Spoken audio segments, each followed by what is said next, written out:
to highlight just a few things. Mr. Speaker, I'm worried about this budget.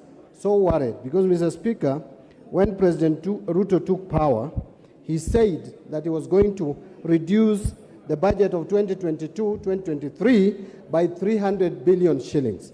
That did not happen, and instead, what we are seeing today is an increase in the budget from the 2022-2023 budget to 2023-2024, an increase of 544 billion shillings, Mr. Speaker. The total budget is rising from 3,055 billion to a total of 3,599 billion, Mr. Speaker. That is without considering the debt rollover.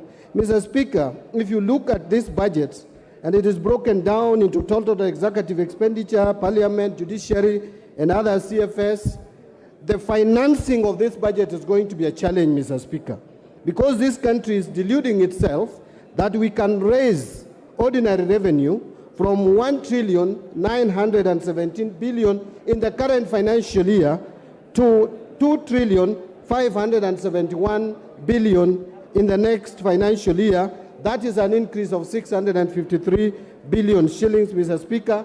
Very unrealistic, very ambitious, likely not to be realized. The total revenue projected to be collected is going to rise from 2.23 trillion to 2.935 trillion. That's an additional 705 billion. Even with the crazy taxation measures that have been proposed in this House, you can still not realize an increase in collection of revenue to the tune of 700 billion in one single financial year.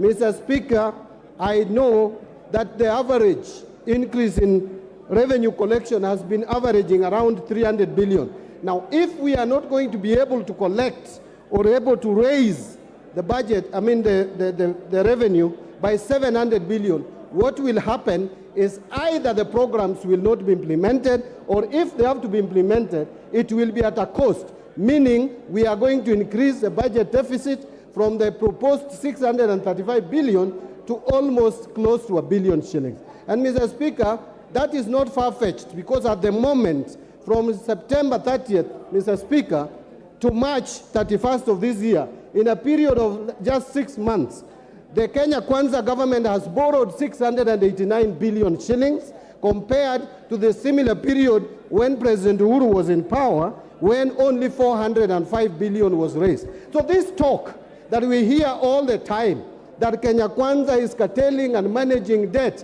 it is just hypocritical, it is theoretical, but the actual fact is that Kenya Kwanza is borrowing monies more than what President Kenyatta did borrow. And so we are headed into a situation where this country is going to face financial distress, Mr. Speaker. I